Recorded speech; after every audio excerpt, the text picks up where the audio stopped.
Aujourd'hui, on est le 7 février 2025. Alors, être mature, c'est aussi savoir faire la différence entre la transparence et l'honnêteté. Je vais donner un exemple simple d'une situation très courante. Alors, être honnête, c'est répondre sans faux fuyant aux questions qu'on nous pose. Donc, je te présente mon exemple, mon cas pratique. Un homme commence à se rapprocher d'une autre femme. Un homme marié commence à se rapprocher d'une autre femme. Et la femme, vigilante, réalise qu'il y a quelque chose qui change dans le comportement de son mari. Alors, elle se rapproche de son mari et elle pose cette question à son mari.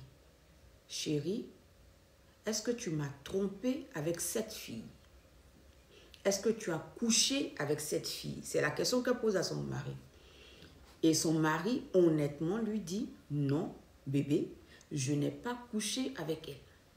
Il peut s'arrêter là. Il a été honnête parce que véritablement, il n'a pas couché avec elle. Voici un homme honnête.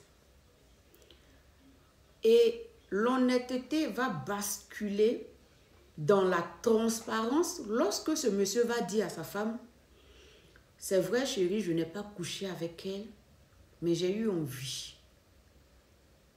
Je n'ai pas couché avec elle, mais on s'est échangé des messages en cachette.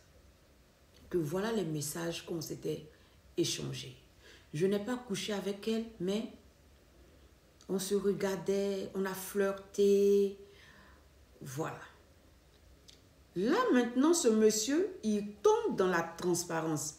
Il donne des informations, des détails qu'on ne lui a pas demandé. Parce que le fait qu'il dise à sa femme, non, je n'ai pas couché avec elle, c'était suffisant pour la femme. Mais tous les petits détails qu'il est en train de donner maintenant font qu'il rentre dans une zone délicate. Parce qu'il s'expose, il se met à nu devant la femme tout en espérant qu'il va trouver auprès de sa femme la compréhension nécessaire, la sagesse et le discernement pour comprendre cette transparence dans laquelle il a décidé de basculer. Alors, beaucoup sont honnêtes, mais peu sont transparents. Beaucoup répondent avec vérité, avec sincérité à la question qu'on leur pose et ils s'arrêtent à ça. Être transparent sur une situation, c'est s'ouvrir totalement, c'est décider de ne rien cacher des détails qu'on n'a pas demandé. Être transparent, c'est permettre à l'autre de voir à travers toi tes motivations, de comprendre ou bien d'essayer de comprendre ce qui t'a poussé à. Être transparent, c'est donner à l'autre de voir à travers l'opacité des secrets.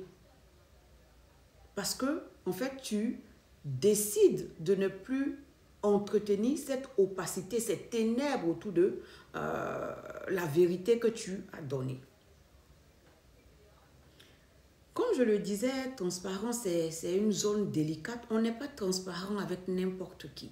Il faut tenir compte de la maturité intellectuelle, spirituelle, de l'intelligence émotionnelle de la personne avec laquelle tu décides d'être mature. Dans notre cas, la femme peut péter un câble. Ah oui, parce que tu m'as trompé. Déjà que vous... Elle peut faire ça. Ou elle peut dire, ok, comment on fait pour ne plus que ça se reproduise? Comment on fait pour t'aider? Qu'est-ce qui t'a poussé à avoir envie d'une autre femme? Ça, c'est rare. La deuxième option, c'est rare. Mais c'est possible. C'est plausible. Il y a des femmes comme ça. Voilà. Donc, la transparence va faire soit péter le câble, péter un câble à la dame ou pousser la femme à comprendre les motivations de son mari afin de pouvoir aider son mari afin aussi de pouvoir stabiliser le couple.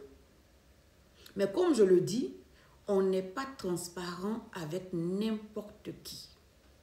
Parce que quand tu es transparent avec la mauvaise personne, les détails que tu as donnés, au lieu de servir à aider, vont servir à pourrir. Vont être utilisés contre toi pour te faire chanter. Chaque fois que tu veux parler ou bien que tu regardes quelque chose, donne-moi ton téléphone et vérifier s'il n'y a pas notre numéro. Donne-moi... Ça va créer la psychose chez une personne qui est déjà pleine d'insécurité. Je conseille l'honnêteté et la transparence, mais en même temps, je conseille de tenir compte de l'âge émotionnel.